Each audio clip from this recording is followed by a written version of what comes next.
أعوذ بالله من الشيطان الرجيم بسم الله الرحمن الرحيم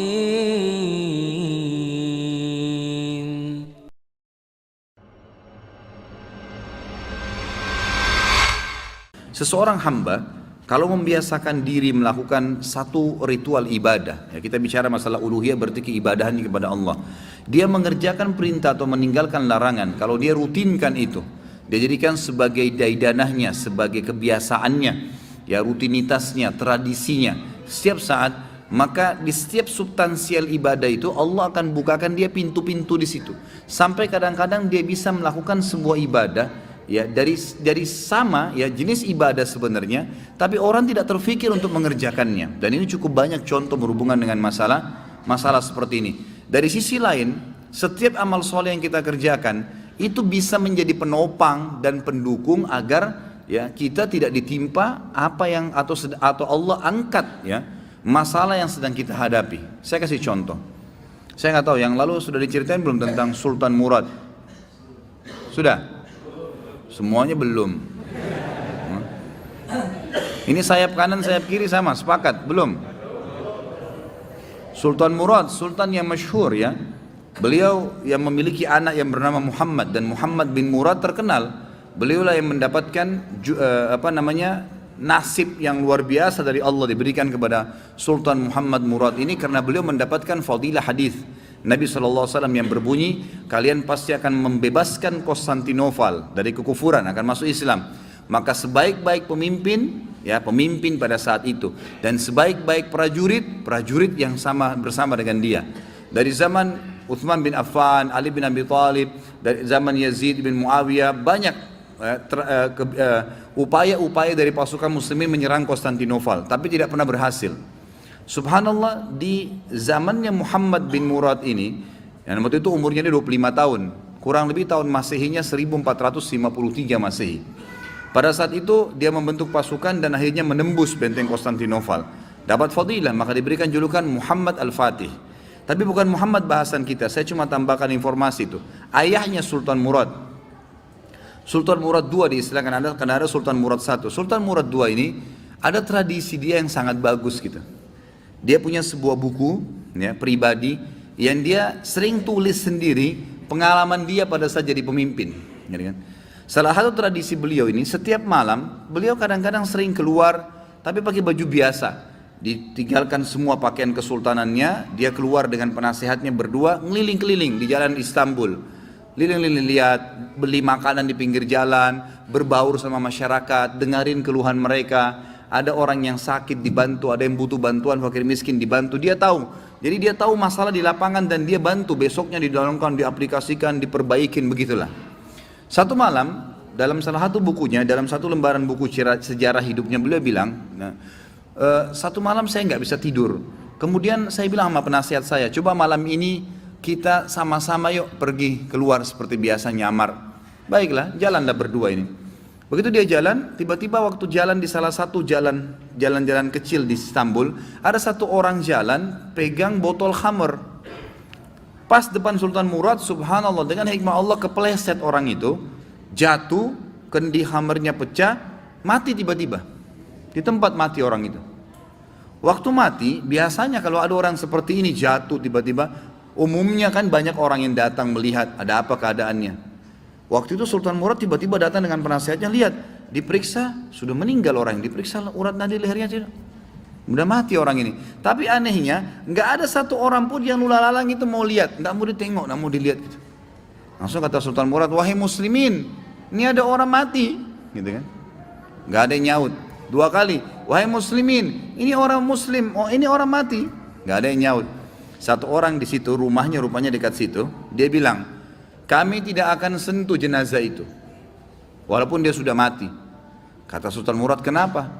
Dia bilang, tidak anda lihat dia pegang khamar, orang ini fasik, ahli maksiat, setiap malam zina, setiap malam mabuk. Kami nggak mau sentuh jenazahnya, kami nggak mau. Kata Sultan Murad, tapi kan dia dari kaum muslimin, kalau kalian tidak mau mengurus jenazahnya, tunjukkan saya di mana rumahnya, biar saya yang bawa ke rumahnya. Ada beberapa orang, ringkas cerita, membantu Sultan Murad datang ke rumahnya. Diketok pintu, dibuka, istrinya lihat suaminya meninggal, nangis. Seperti umumnya biasa wanita, menangis, kemudian masuklah. Yang lain ini orang-orang yang tadi nunjukin rumah itu sudah pulang semua, tinggal Sultan Murad sama penasehatnya. Duduk depan jenazah, ini istrinya nangis. Kata Sultan Murad, saya mau tanya, kenapa waktu tadi suami kamu jatuh, mati ini, nggak ada yang mau lihat jenazahnya? Dan tersebar isu di tengah-tengah masyarakat tadi, mereka nggak mau sentuh ini karena dianggap suami kamu ini fasik, setiap hari zina, setiap hari mabuk. Sultan Murad kaget waktu istrinya tiba-tiba berhenti nangis, langsung dia bilang, saya udah tahu orang akan nilai begitu suami saya. Tapi perlu anda tahu, suami saya ini bukan pezina, bukan orang mabuk. Sultan Murad bilang, bagaimana bisa? Jelas khamar di tangannya dia, kendinya pecah, saya lihat. Dia bawa khamar, dan orang ini bukan satu dua orang memberikan kesaksian, tidak ada satupun orang yang mau bantu jenazahnya.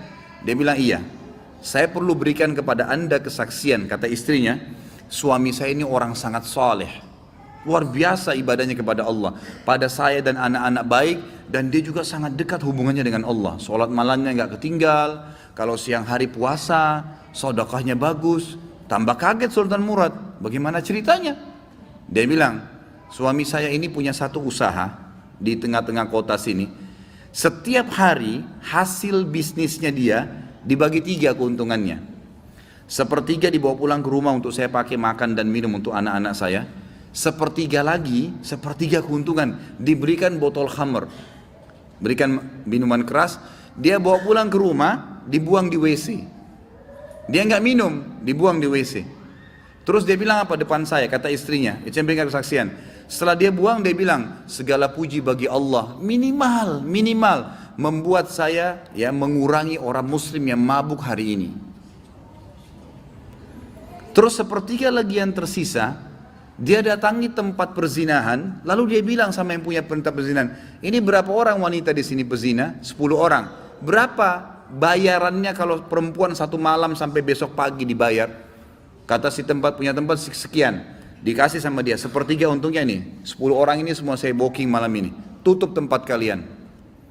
Ini sudah milik saya, sudah dapat uang kan? Gak ada perzinahan, tutup. Dia pulang ke rumahnya. Orang pikir waktu dia masuk ke kios khamar, beli khamar, dia minum. Orang pikir waktu dia masuk tempat zina, dia berzina. Padahal sebenarnya dia malah suruh tutup. Dia pulang, kata istrinya, lalu dia bilang, segala puji bagi Allah yang minimal membuat saya malam ini memberhentikan beberapa anak muda muslim zina. Bayangkan, pernah nggak kita terfikir buat perbuatan begini? Nggak terlintas, tapi karena kedekatannya dengan Allah, Allah bukakan dia jalan ibadah yang tidak masuk di akal kita gitu.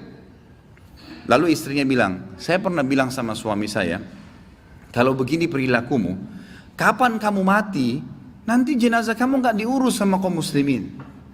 Ternyata terjadi, kata istrinya, jenazahnya nggak ada yang urus. Tapi waktu itu suami saya sempat senyum, dan suami saya bilang, tenang aja hai istriku, kalau saya mati, yang sholati saya nanti khalifah, sultan, penasehatnya, dan juga seluruh ulama Istanbul.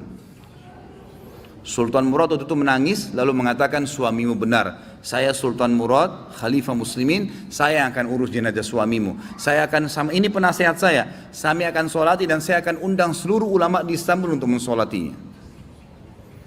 Kedekatan diri seseorang pada Allah, Allah akan bukakan kita di lini-lini ibadah yang kita tidak sampai, tidak sadar gitu, tidak sangka gitu ya. Begitu pula kisah tadi saya bilang, misalnya kalau ada orang beribadah, ibadah antum itu, sholat, sedekah apa semua, dia bukan cuma sekedar bernilai pahala, kita bisa mendapatkan derajat di surga gitu kan, bisa memberikan ketenangan jiwa, ternyata bisa memecahkan masalah juga. Terjadi kisah di Riyadh, seorang ibu, kisah nyata di Saudi. Ini di Riyadh ini sudah masyhur ceritanya nih. Antara seorang ibu dengan seorang TKW dari Indonesia.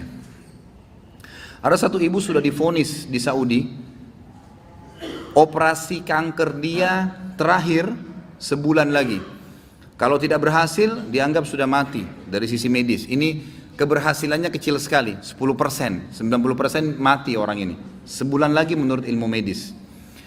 3 hari setelah divonis begitu sama dokter, sebulan lagi operasi terakhir, datang pembantunya dari Indonesia. Seminggu pembantu itu kerja, bagus sekali kerjanya. Masya Allah bersihin rumah, masak segala. Tuan rumahnya ini senang. Tapi selama dia kerja seminggu, ada satu perilaku TKW ini, membantu ini, yang selalu membuat tuannya mau nanya sama dia tapi nggak enak. Akhirnya setelah seminggu itu ditanya, ternyata dia kalau siang hari, habis selesaikan kerjaan semua, habis siapin makan, dia masuk kamar mandi, lama di kamar mandi pembantu ini. Nggak tahu buat apa gitu. Pas dia keluar dari kamar mandi, setelah seminggu ditanya sama majikannya, maaf saya mau tanya, kenapa kamu ini setiap masuk kamar mandi, lama, ngapain gitu kan. Langsung nangis tiba-tiba TKW itu menangis, pembantu itu menangis. Dia tanya kenapa kamu nangis, dia bilang ceritanya begini sebenarnya. Sebelum saya berangkat ke Saudi di Riyadh ini, 12 hari, ya sebelum saya berangkat ini, 12 hari sebelumnya saya baru melahirkan. Dan saya punya bayi di Indonesia. Saya lagi susuin. Nah saya tinggalkan karena keadaan ekonomi, terpaksa saya tinggalkan. Visa sudah keluar, saya melahirkan, saya berangkat. Nah saya masuk kamar mandi ini, saya keluarin air susu saya, karena kalau tidak payudara saya sakit. Coba, kalau antum dengar keluhan seperti ini dari pegawai, dari staf, dari orang, apa yang antum lakukan? Perhatikan perilakunya muslimah ini, ya. Majikannya buat apa? Ini ternyata menjadi penyebab, penyakitnya hilang. Apa yang dia buat? Dia bilang, baiklah. Sambil dia nangis, dia dengar ceritanya, dia bilang, baiklah. Dia masuk, gajinya itu 800 real per bulan. Tuannya ini, kebetulan punya duit di rumahnya, diambil dikali 24 bulan, 2 tahun.